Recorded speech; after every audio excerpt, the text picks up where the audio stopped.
This week, Juliet Okafor from Revolution Cyber is with us to discuss fixing the enterprise user experience. Then Ryan Freed from Mandiant joins us to talk about zero-ish trust. Finally, in the enterprise security news, Secure Code Warrior raises $50 million to continue educating developers on best security practices. Jamf acquires DataJar. IronNet's public run ends soon.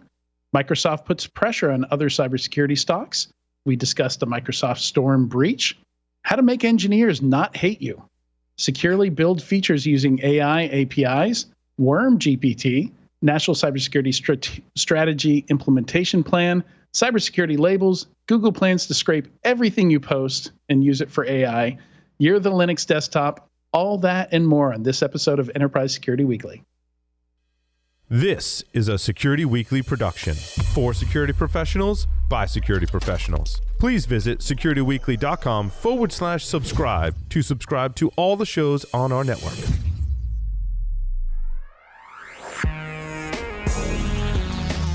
Broadcasting live from G-Unit Studios in Rhode Island, it's the show where we talk security vendors and aren't afraid to name names. It's Enterprise Security Weekly. The cybersecurity landscape is full of single solution providers, making it easy for unexpected cyber threats to sneak through the cracks. That's why Fortra is creating a stronger, simpler strategy for protection, one that increases your security maturity while decreasing the operational burden that comes with it. This is all possible thanks to Fortra's best-in-class portfolio and deep bench of expert problem solvers. Fortra's integrated, scalable solutions help customers face their toughest challenges with confidence. Learn more at securityweekly.com/Fortra, Fortra. Do the words free time or relaxation sound foreign to you? Perhaps you've been stuck in the office too long, battling cyber threats or worrying about the next strain of ransomware. Let Sophos help provide peace of mind 24/7, 365 with cybersecurity delivered as a service. Because we want you to get back to your weekends, family dinners, and everything in between. And you'll get there with Sophos. Visit securityweekly.com/Sophos to learn more. Welcome to Enterprise Security Weekly and happy World Jump Day. This is episode 324, recorded on Thursday, July 20th, 2023. I'm your host, Adrian Sanabria, and joining me is the Czar of Zero Trust, the Captain of Content, Katie Teitler. How are you, Katie? I'm well, but I do not know what was it? National Jump Day? I don't know what that is. World Jump Day. World Jump Day. Okay. Yeah, so I hadn't heard of it either, but they're encouraging people around the world to jump simultaneously. I think this kind of grew out of the idea that climate change is something that everybody needs to deal with, and like the combination of that and the old, question of like what would happen if everybody on the planet all jumped at the same time. So is there a designated time we're all supposed to get up from our desks and jump? I don't know. They didn't mention that in the write-up I was reading. So I use I think it's like National Day Calendar is the name of the website to pick these little daily things that I mentioned at the beginning of each of our podcasts. But yeah, I mean, first of all, I don't think everybody jumping at the same time would change the Earth's orbit, and I think it's irrelevant anyway because, it's hard enough to synchronize clocks on computers, much less, have you ever been to a concert and everybody's supposed to clap at the same time? They can't even do that.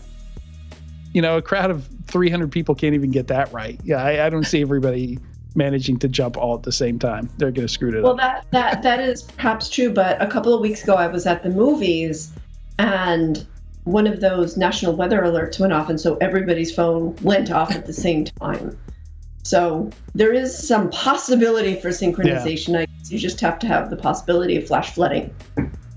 Now that said, we have a large football stadium here in Knoxville, Tennessee. The Neyland Stadium here at the University of Tennessee. There was a big game. I think it was some point last year. They said the celebrations. We beat some old rival. I don't follow it, but they said the celebrations from that win did register on Richter scales, on local Richter scales. Yeah. Those are some pretty intense, football fans? Football. Yeah, and that stadium holds over 100,000 people. So 100,000 people can shake the Earth. But I don't think everybody jumping at once is going to change the Earth's orbit. We'll never know because they didn't post the time. Yeah, they didn't coordinate well. All right, a quick announcement real quick here. Security Weekly listeners, InfoSec World 2023 is heading back to Orlando, Florida. Join the InfoSec community at Disney's Coronado Springs Resort, September 23rd through 28th, 2023. Experience world-class learning and networking through enlightening keynotes, informative panel discussions, interactive breakout sessions, hands-on workshops, and summits, and more. As a Security Weekly community member, you're able to receive 20% off your InfoSec World 2023 tickets using code ISW23-SecWeek20. That's ISW23-SecWeek20. Register today at securityweekly.com/InfoSec World 2023. All right, and today's topic is improving the enterprise security user experience, and we'll explain what that means here in a bit. But today we are talking to Juliet Okafor, CEO and founder of Revolution Cyber, which is a boutique security consultancy offering security culture as a service to midsize and enterprise companies. Jules is passionate about this, and I believe hitting at the heart of one of the biggest challenges with security in the enterprise, the intersection of people, process, and communication. Welcome, Jules. Thank you for having me. It's a pleasure to be here. Yeah, always fun to have you on. I think it's been a little bit since we had you on. We actually, I selected you for one of our Vault episodes. Every time we have a holiday, we don't do a new episode, and instead we take one of our favorites out of the Vault, and we feature that for the week. And we just had you featured a couple weeks ago, so it's great to have you on again for a second conversation. Thank you so much. Yeah. So, yeah, let's. I think I actually I messed up my notes here. I pulled in the notes from our previous conversation. So, so yeah, let's start with what do we mean when we say enterprise security user experience? You know, and I love this kind of thing where we take kind of terms that are more associated with other industries like user experience. UI and UX get used a lot in the product world and design world when designing software applications and things like that. But, you know, I find it really useful to use some of those concepts and ideas when talking about security programs and how they're organized. So maybe help us understand what you're talking about when you say security user experience. Sure. So one of the things I like to remind security leaders, security professionals is I'll ask them a question about whether their program sucks, which is security user experience, whether they've incorporated that into the way they think about it. And the way to think about user experience is every time a person within an organization actually interacts with the security team or technology that is for the purpose of security, what is their feedback? How do they feel about it? And what does it ask them to do? More usually, you should have, you know, just like other parts of the organization, security, even if technology is being used, should be frictionless.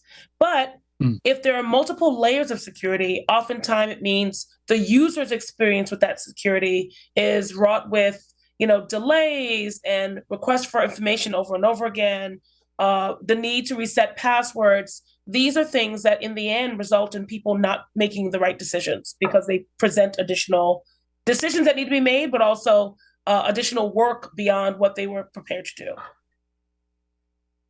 And, you know, it seems like we've maybe come a long way with our ideas of how security should be handled internally inside a company. But it seems like we still have a lot of work to do there. There's still a lot of the, everybody calls the mindset something a little bit different, but, you know, like the Department of No is, you know, one thing that we hear a lot, but security's, you know, ever since it's become formalized and the CISO position has existed, you know, leadership position has existed there, you know, we've just been kind of experimenting with different things, trying to figure out what works, right? Yep. Yeah.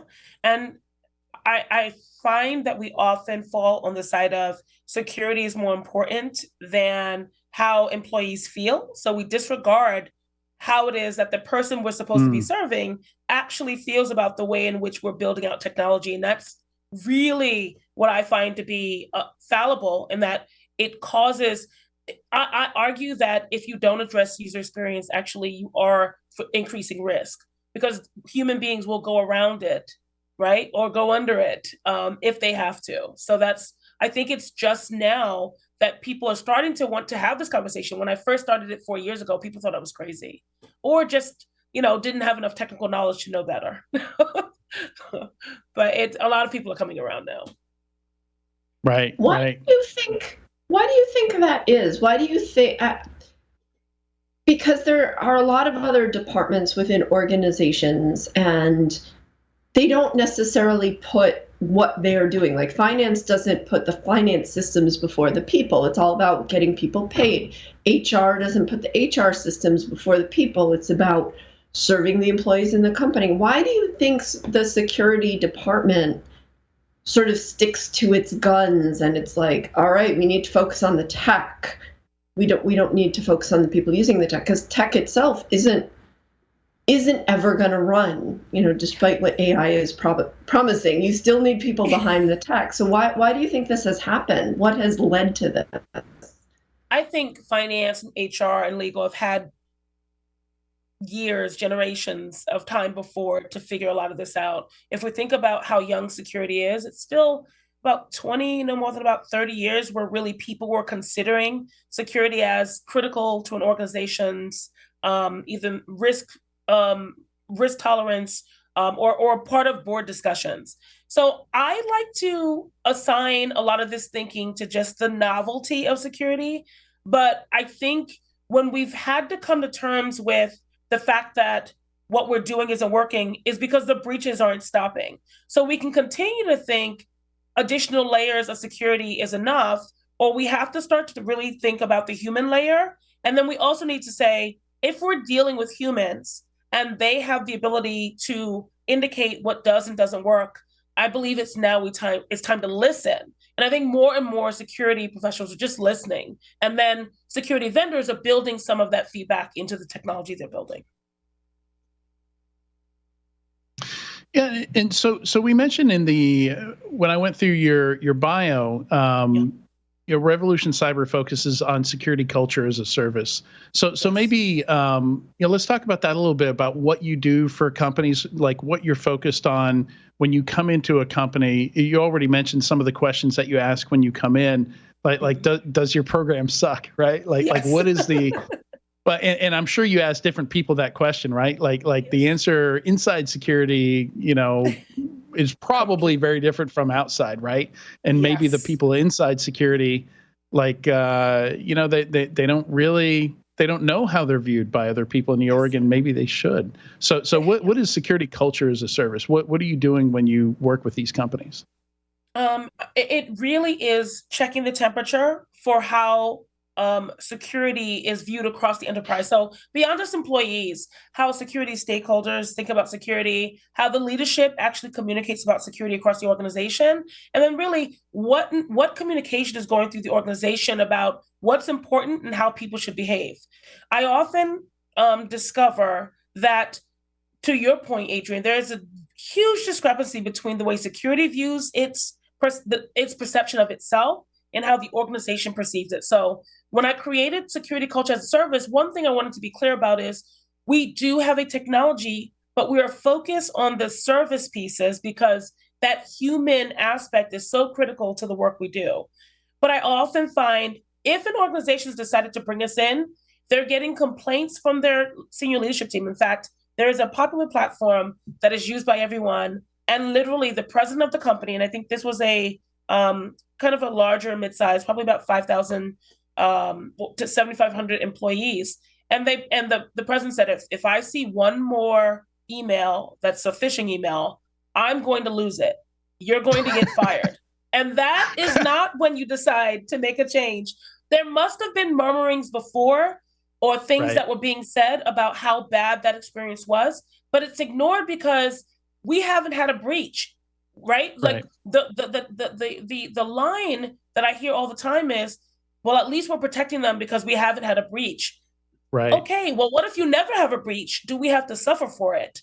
So I find when an organization brings us in, what they're saying is we have to integrate what we're providing to our employee base as sort of feature sets, benefits, with the way in which they view what it is that we're doing, so that the outcome is an overall better experience and people want to hear from security and we're able to influence them to drive big change. That's why people use, RC's security culture as a service. And something I hate, have we had a breach as a metric, right? Because if somebody's really determined to get into a company, they're going to get into the company. Like I've seen organizations with great security programs, but they're highly visible. There are a lot of reasons they're being targeted, and they have breaches anyway. Versus companies that never have a breach that just, they're sitting there thinking we must be amazing because we haven't had a breach, but they're just not very visible. Nobody cares about them. They're just not that interesting as a company. So they either just do luck or statistical,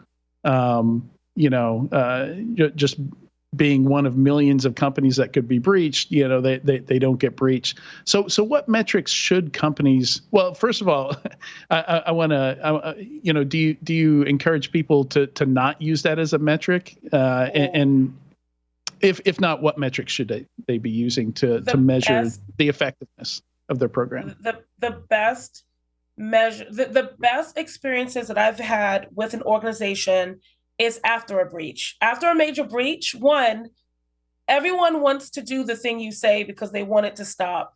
Two, we often find that they are much more willing to listen and collaborate with other groups who have been saying what it is that needs to happen in order for them not to feel the pain of what security is. But what I would say is there are some little known metrics that I ask board members and like non-technical leaders to think about when they think about either security culture or user experience. One is how the help desk handles security tickets. A lot of times, what we find if we do when we do data analysis of help desk security tickets, that the security tickets spend the longest amount of time in the sort of hopper to be resolved, primarily because small security team, they need, it's first in, first out, and they need easy answers, and security often doesn't have the easy answer. And usually a security response requires multiple places in which to gather data. So for the security person, the user experience is bad, and therefore the help desk professional, they are impacted, and then the employee never gets an answer. So you want to measure what is the timeline between when a help desk ticket around security is open and when that help desk ticket is closed. The second one I would say is your MTTR, meaning your mean time to response. So I tell people the best way to tell if your culture or if your users are actually, and let's say stakeholders, are actually on board and really feel close to you is how long it takes them to get involved if there is a critical security incident. And over time, with better user experience, you'll see that time to response drop because you'll see integration of processes, you'll see automation built in, you'll see embedding of security in policies. And so people are much more aware and enabled to do the right thing quicker. And also the stakeholders are reaching out to you in order to see how they can help. So that's another ticket, another way to measure. The third one would be reporting. So are people coming to the security team to say, here's what I saw? Because it doesn't matter how much you invest in professionals, there is no way the security team can keep up with the number of threats, attack systems, and then people. So you want to have frontline, everyone on the front line coming to you to say, hey, this has happened. It seems weird to me based on what you've taught me, and I'd like you to look into it. So there should be the creation of help desk tickets, but that it should be reduced over time because then you're also going out to provide them that information. And then I would say finally, it's also important to see the amount of investment per employee in security. So you can tell very quickly with user experience if people are just investing in the traditional security technology.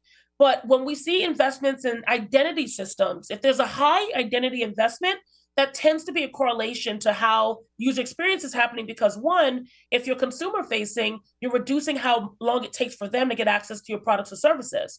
And then two, internally, you can verify much more quickly if people are who they say they are without really long passwords and multiple hops to get into the same system. So if you're doing security properly, these should already be built in, and you can tell not by the security team and what they say, but all the interactions they have across the organization over time.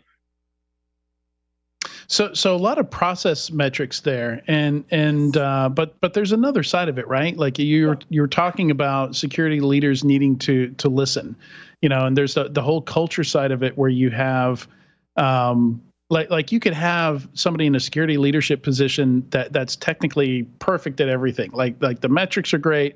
But still, everybody who works with them just wishes they would get hit by a bus, or maybe something less violent, like leave the company or something like that. Yeah. But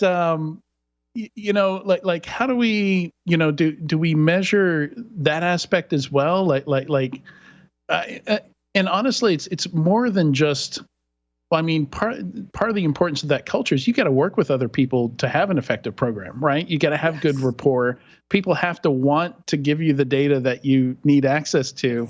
Yes. And if you're pissing everybody off, I mean, that's a huge challenge to get data, to get the things your team needs, to get other parts of the company on board with the program and the things you're trying to do with your program to reduce risk and make the company more secure.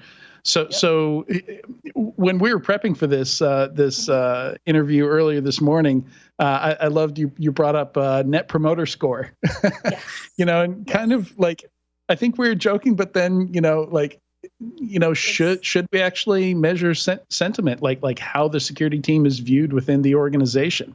Should that be something that's tracked? Yeah, so I talk a lot about the security Net Promoter Scores, and security often believes some of the basic principles of marketing as fluff. And that is flawed, and it is a mistake. And here's why. We talk a lot about security as being a change agent. Really, the best security programs are actually impacting the culture of the larger organization. So if the leader is not well liked, and people don't want to collaborate, it becomes very difficult to drive the change necessary to actually see the security outcomes. So it's not important just to, if you were to use a Net Promoter Score, which is, what is that net feeling, sentiment about the security program across the organization? If you're consistently measuring that really before you need people in the hopes of creating great political capital, and I tell people this, security CISO roles, they are political positions. They are about getting out and shaking hands and kissing babies. It is about having lunch conversations. And I call it the listening tour, going around and listening to people. And the Net Promoter Score, what that does, if you're consistently measuring it, it goes, why is it, do people want to work with the security team? What do people feel about the security team? And do they believe that the security team is capable of doing the job that they do? Now, we have an assessment that we do that is proprietary to us. We call it the Mindshare model. And it's this idea that the more times you can get employees to think about security as a part of their day, the better it is for the security program and the likely they are to actually engage in the secure behaviors you're seeking. The Net Promoter Score is a part of that, in that the more positively we can get the security team viewed, the more likely that what they're giving out as advice will be respected and taken, and then the behaviors adopted. I'm always talking to CISOs about this idea of the business CISO. And then I talk about the 3 levels of a CISO, which is a builder, the transformer, and the maintainer. If you're a building CISO or a transforming CISO, it requires that you adopt this position of security leader as coach, right? So you can't coach someone if you don't have a basic understanding of what motivates them. And you really can't coach someone if they don't like you. So you have to, of course, adapt some ways in which to tell that not only do I want to help you, but you want to help me help you. And that's the way that I believe we're going to get much more security outcomes with regard to identity. So then we can go into the deep technical. Without that first layer of, do people even like you? You can't get very far.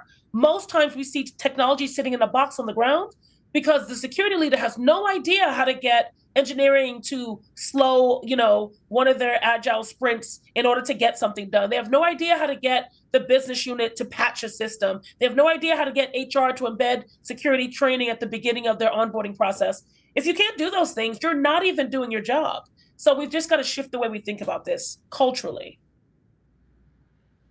It's great to hear you talk about all this, and there's so much that goes into it, and it's very interpersonal, even though a lot of the time people think any kind of technology, and certainly security falls into that pretty heavily, it's about the tech, it's about what the tech can do, but it's a really good interpersonal relationship that helps this. So my question is, when you see companies, or when you're working with companies that are a little more mature, that are doing well at this, whether you've been coaching them for a while or whether you're just starting to work with them, are there certain types of people that excel at this? And then are there certain types of companies, whether it's by geography or by industry, that also seem to be a little farther along this path to adopting this mindset of security culture?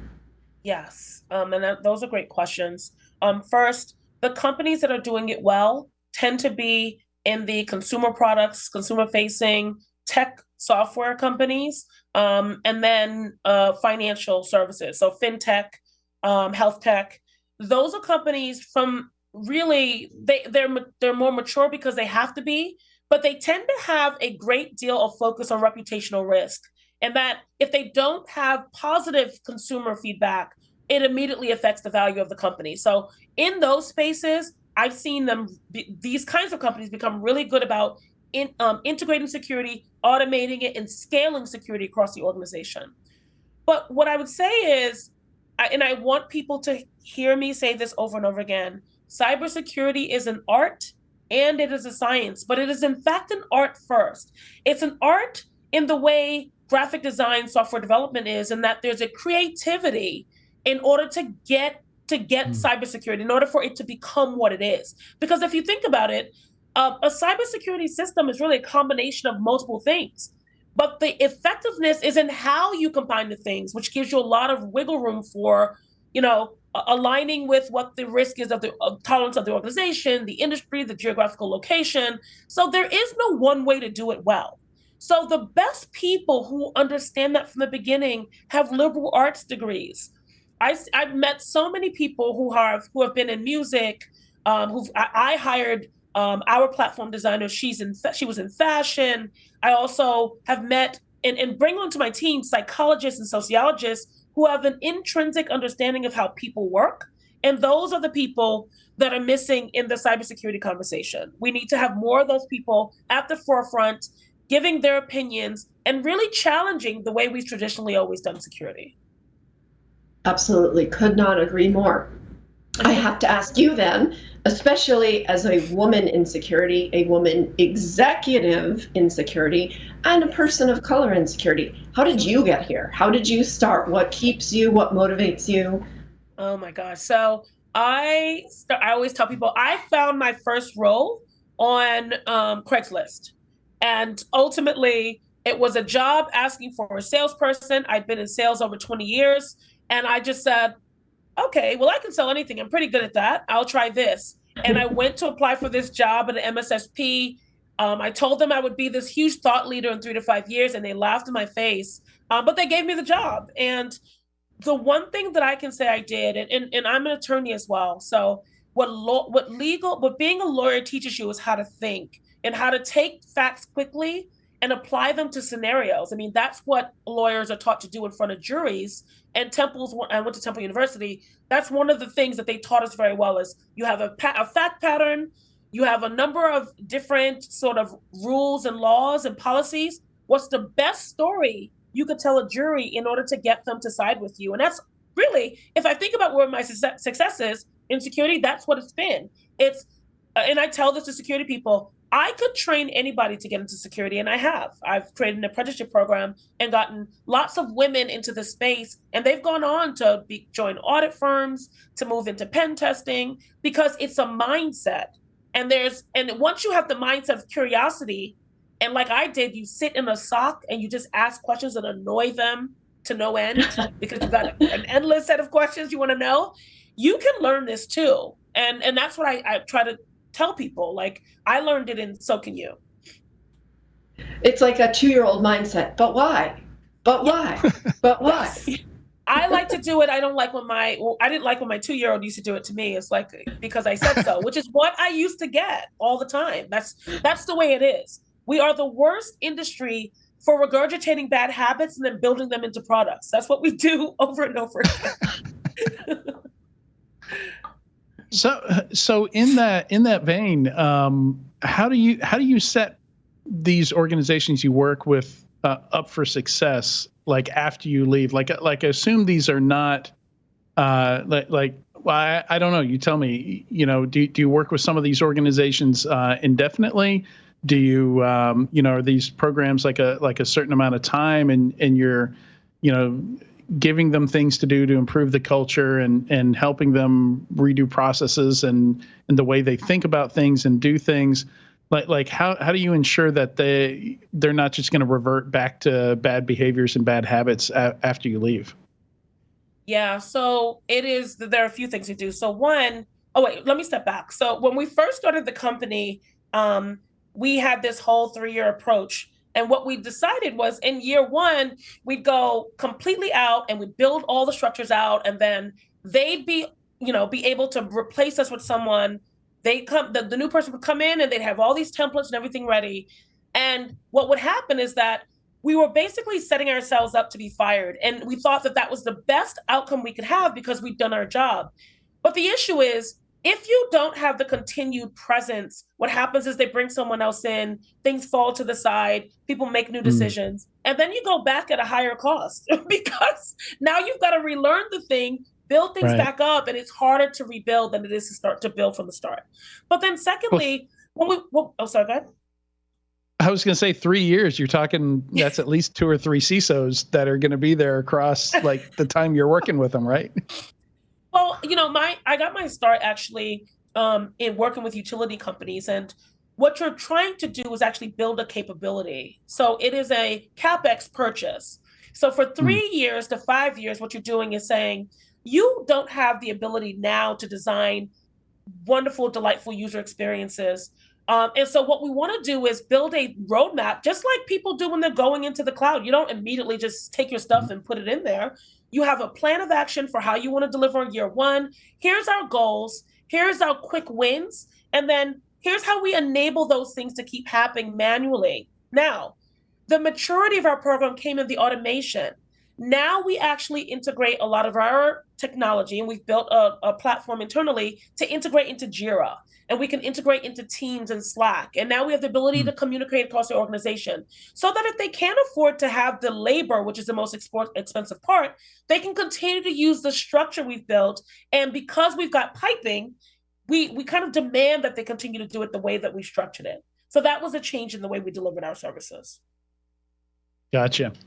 Yeah, it's I imagine that's something you continually adjust as you have those experiences. Like a utility is going to be very different from a lot of other kinds of organizations, I imagine, in terms of both the culture and the structure.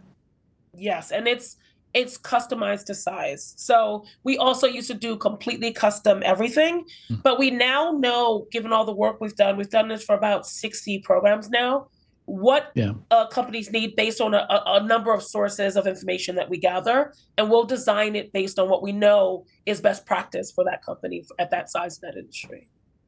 Like you said, it's more art than science, right? So you got to customize it. Yeah. Always painting with the brush. I think security, if we thought about it that way, we'd know like the way in which even security technology is being sold it isn't truly adaptable even.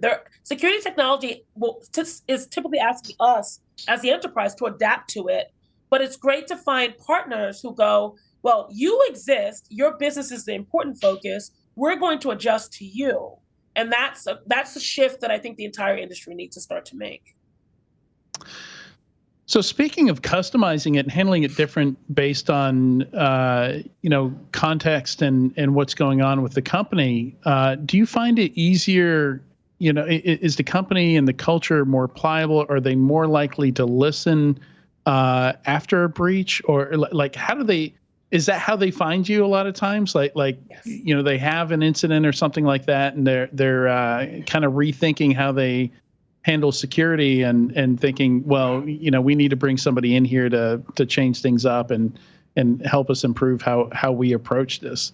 So I guess kind of two questions in there, like how, are people finding you as the result of an incident, like a breach, and is it different? Is it easier to work with them right after one of those incidents versus somebody who's never had an incident, for example?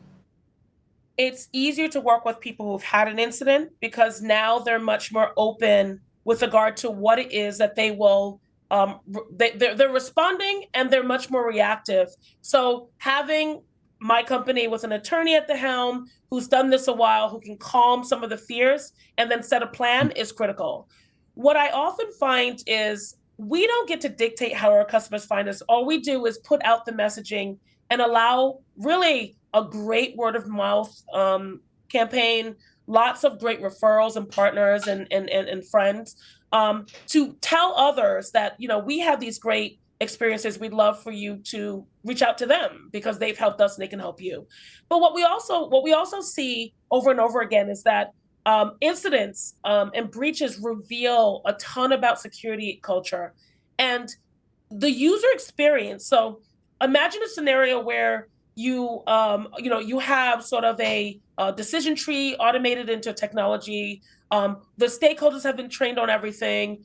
Every employee knows exactly what to do if they receive, let's just say, a special word or a special email from a person. Even though you've made it so that the culture is positive beforehand, it's ready for you when the breach happens. But too often, because it's still mentality that we won't be breached, even though people say it's a matter of when, most people don't believe it'll happen to them until it does.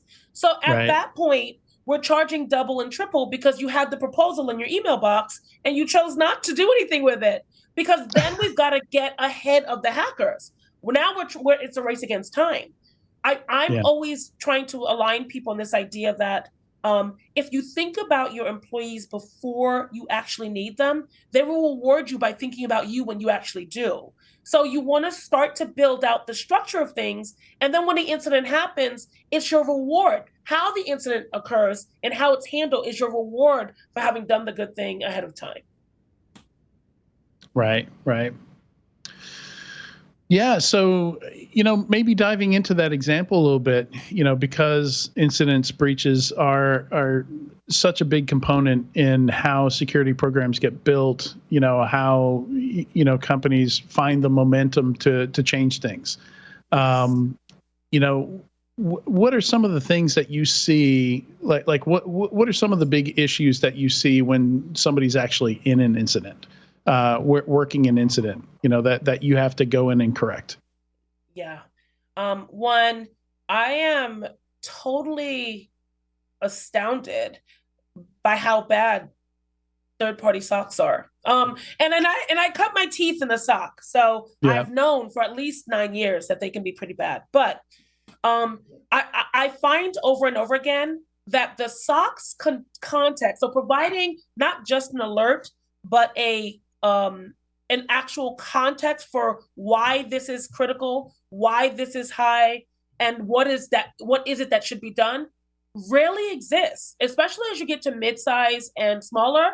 They're just sending alerts over the fence and hoping that someone does something with them. So there's not a lot of great triaging and also contextual alerts about what's actually happening.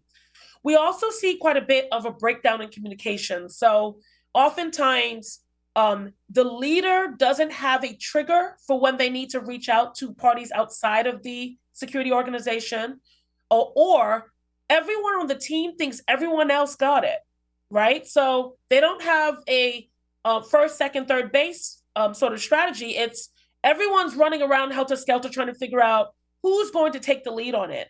And that's a horrible time to figure that out. And then also find there's either over communication or under. So who needs to know what at what time? Even like stakeholders, there are certain points in which you communicate information. Sometimes there's too much shared, which creates legal liability.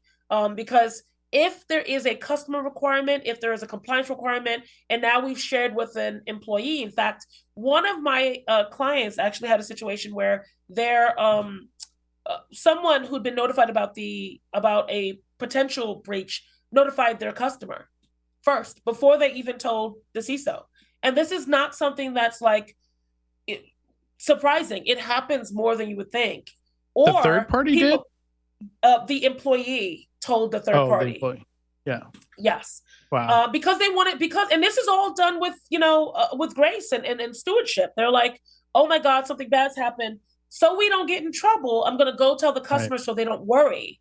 But that's the worst thing to happen. So you have to, within an incident, have a controlled way by which you make sure you're allaying fears, communicating authority, communicating to the right stakeholders, and that you're actually going through a process in which it's documented and it's auditable. Because if it does turn into something in which you could potentially have lawsuits or some regulatory penalty, you want to be able to show that you actually went through. And all of these things are cultural considerations. Who knows what, when is a cultural consideration. Yes, it impacts security, but that's why culture is always so critical. And even that, how you deal with your employees becomes critical.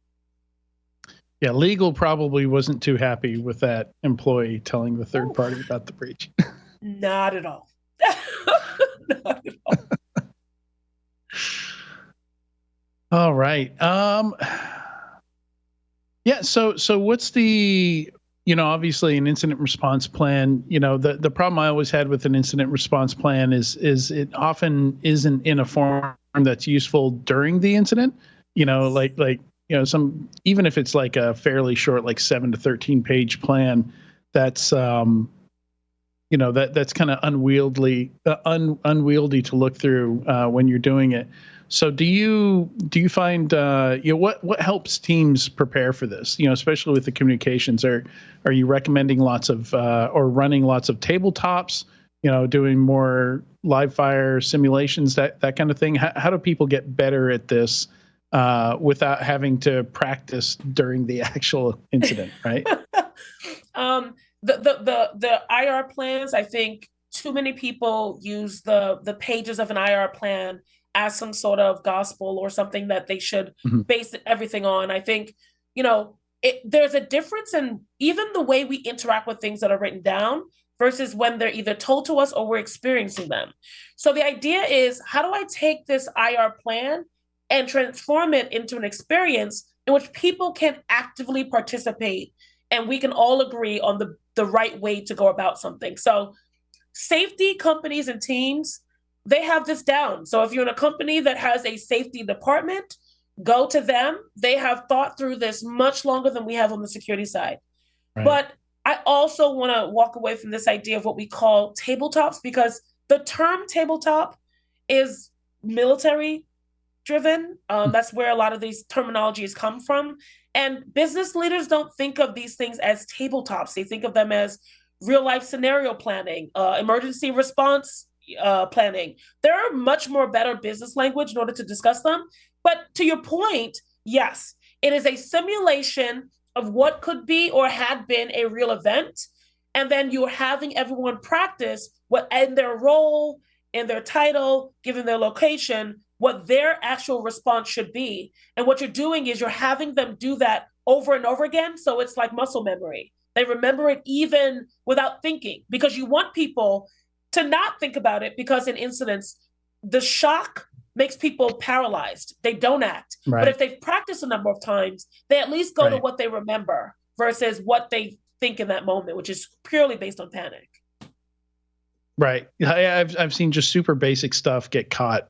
When testing stuff like that, like, realizing nobody actually knows Katie's mobile phone number, right? If Katie's not on Slack, we have no idea how to get a hold of her. Sorry, Katie. Who is she? Where did she go?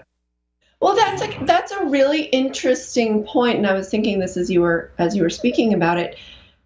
Have those IR plans changed, or the approach to them, has that changed in the last 3 or so years, given our now corporate working structure?